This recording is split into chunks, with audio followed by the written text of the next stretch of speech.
तो मोर पछाड़े देखी पारुथब सबुआड़े केन्दा भंगा रुचा चलीचे रोड रास्ता गली कंदी घर द्वार सबू भांगी देलेन क्या करी सब जिनिस भंगा रुचा चलीचे। चलो आज मैं तुमको पूरा वीडियो रे देखामी सबू जिनिस। तो मुई बाहरी गली आज संध्या बेली जैकेट फैकेट पिंधिकी ठंडा लगुचे तुम्हें तो जानी पारुथब। तो आगे देख केन्दा होचे इटा आमर बरगढ़ है। बरगढ़ इहादी जेन आड़े देख सबुआड़े भंगा रुचा चलीचे। इटा केन जगह है मते मेसेज करब जदि किए जानी पारुछ। इटा हूँ आमर बांदुटिरा छक रे काଣା कि भीड़ बहुत लागुला से रोड रास्ता भांगी आउ टे चौड़ा करिछन।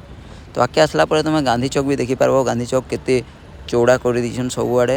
गांधी चौक रे इटा तो डिस्प्ले लागिला तुम देखी पारुथबो। इटा गोटे नुआ जिनिसटे बनुचे गांधी चौक रे। तो टिके टाइम लगवा काली परदिन बनी जीवा मोर हिसाब रे। तो मैं देखामी पूरा तुमको वीडियो रे काଣା बनवा से जगह रे।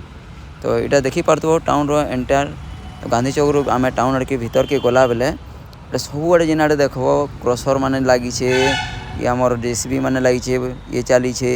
इटा गोटे धनुयात्रार स्मृति रे बना हितला 50 बरस पुरला जेन धर। तो तार साइड रे इटा काम चलीछे धनुयात्रा ले प्रिपेरेसन चलीछे। इटा होचे आमर मिनी स्टेडियम रोड जेनटा कि बहुत छोट थिला सेटा कि भांगी चौड़ा कर दीछन। तो मुई पहुँचला पर देखे दूचे तुमको धनुयात्रा किछि गोटे छोट लुकटे एंता ही तैयारी होचे धनुयात्रार रंगमहल जेनु कि धनुयात्रा चलवा। तो इटा छाड़ी की आगे बढ़मा आमे। तो इनो आमे बाहरी जिमा काली मंदिर रोड रे। काली मंदिर रोड रू आगे गला पर एटा तुम देखी पारथबो ई रास्ताटा बहुत छोट थिला जेनु कि एक्सीडेंट पाती हेबार बहुत चांस थिला। इटा के भांगी करी एबे चौड़ा कर दउछन प्रशासन वाले।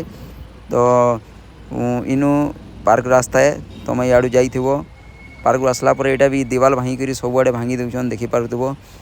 इमाने प्रशासन वाले कही कि धनुयात्रा तक सब जिनिस काम करिकी दे देमा। तो आगे देखमा आमे धनुयात्रा तक ई जिनिसटा रेडी हो पारुछे के।